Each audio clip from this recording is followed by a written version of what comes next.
देश की ताकत तीनों है महान, जवान किसान और जनता महान। बड़ी खबर, ऑनलाइन सट्टेबाजी से बर्बाद हो रहे हैं बच्चे। सुप्रीम कोर्ट ने मांगा राज्यों से जवाब। कौन जिम्मेदार, क्रिकेटर, सेलिब्रिटी या सरकार? 3 करोड़ किशोर खतरे में, हजारों आत्महत्याएं, अदालत का केंद्र और राज्यों से बड़ा सवाल। नई दिल्ली, 2 अगस्त 2025। विशेष रिपोर्ट। सुप्रीम कोर्ट ने शुक्रवार को देश के करोड़ों माता पिता की चिंता पर संज्ञान लिया, जब ऑनलाइन सट्टेबाजी और जुए के खिलाफ दायर जनहित याचिका पर सुनवाई करते हुए कोर्ट ने इस गंभीर मुद्दे को सर्वोपरि सार्वजनिक महत्व का करार दिया। कोर्ट ने सभी राज्यों से जवाब तलब किया है कि क्या कदम उठा रहे हैं बच्चों और युवाओं को ऑनलाइन सट्टेबाजी ऐप से बचाने के लिए। केंद्र से पूछा गया कि क्या ये ऐप्स जुआ हैं या कौशल आधारित खेल। मशहूर हस्तियों पर रोक लगाने की अंतरिम मांग पर भी सुनवाई होगी। मुद्दा सिर्फ सट्टा नहीं, बच्चों की जान का है। याचिकाकर्ता के पॉल का कहना है कि इन ऐप्स की वजह से देश भर में आत्महत्या करने वाले बच्चों की संख्या हजारों में पहुंच चुकी है। तेलंगाना में अकेले 1000 से अधिक युवाओं ने जान दी, ऐसा दावा किया गया। मैं लाखों माता पिता की आवाज़ बनकर आया हूं, कोर्ट में पॉल ने कहा। ये ऐप्स कैसे ले रहे हैं जान?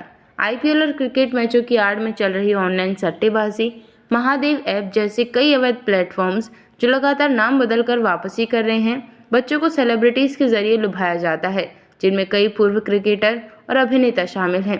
इन ऐप्स के जरिए ऋण, मानसिक तनाव, आत्महत्या और अपराध बढ़ रहे हैं। सुप्रीम कोर्ट की बड़ी टिप्पणियां। अगर एक ऐप बैन होता है तो दूसरा अगले दिन आ जाता है। क्या हम कौशल के खेल की आड़ में जुए को बढ़ावा दे रहे हैं? सेलिब्रिटीज पर तुरंत लगाम क्यों नहीं? कोर्ट ने यह भी कहा कि सिगरेट की तरह सट्टेबाजी ऐप्स पर भी चेतावनी क्यों नहीं। याचिका में क्या मांग की गई है? अवैध सट्टेबाजी ऐप्स पर पूर्ण प्रतिबंध, सेलिब्रिटी और सोशल मीडिया प्रभावशाली लोगों को ऐसे ऐप्स के प्रचार से रोकने का निर्देश, मीडिया को चेतावनी दी जाए कि वह ऐसे विज्ञापन न दिखाए, पूरे भारत के लिए सख्त ऑनलाइन गेमिंग कानून तैयार किया जाए, पीएमएलए और अन्य आर्थिक अपराध कानूनों के अंतर्गत जांच की जाए। केंद्र सरकार की स्थिति क्या है? सरकार का पक्ष रखने वाले वकील ने बताया कि एक अन्य पीठ में पहले से सुनवाई चल रही है, जिसमें यह तय होना है कि ऑनलाइन गेमिंग कौशल आधारित है या सट्टा। लेकिन जब तक ये तय नहीं होता, क्या बच्चों की जान यूं ही जाती रहेगी? पारदर्शी नहीं है सट्टेबाजी का कानून, इसलिए बढ़ रही है लापरवाही। 25,000 करोड़ से ज्यादा का बाजार बन चुका है ऑनलाइन गेमिंग। फैंटेसी लीग्स और रमी जैसे ऐप्स कानून की अस्पष्टता का फायदा उठा रहे हैं। ना तो कोई चेतावनी, ना ही कोई उम्र की जांच। कोई भी बच्चा ऐप डाउनलोड कर सट्टा लगा सकता है। क्या होगा आगे? 18 अगस्त को सुप्रीम कोर्ट करेगा प्राथमिकता के आधार पर अगली सुनवाई।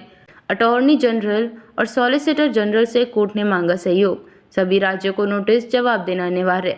यदि आवश्यक हुआ तो कोर्ट सेलिब्रिटी प्रमोशन और मीडिया पर अस्थायी रोक लगाने के निर्देश दे सकता है। समाज के सवाल जो अनदेखे नहीं किए जा सकते। क्या सेलिब्रिटी सिर्फ पैसा कमाने के लिए समाज को गुमराह कर सकते हैं? क्या सरकार इतनी बड़ी जनसमस्या को कानून से हल करेगी या टालती रहेगी? क्या बच्चों की जानें तब तक जाती रहेंगी जब तक कौशल बनाम सट्टा की बहस खत्म हो? अब वक्त है जवाब का।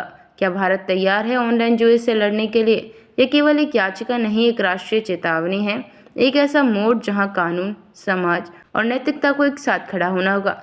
देखते रहिए changing future TV. Like, share और सब्सक्राइब करना ना भूलें, देश, दुनिया और भविष्य की सबसे बड़ी खबरों के लिए।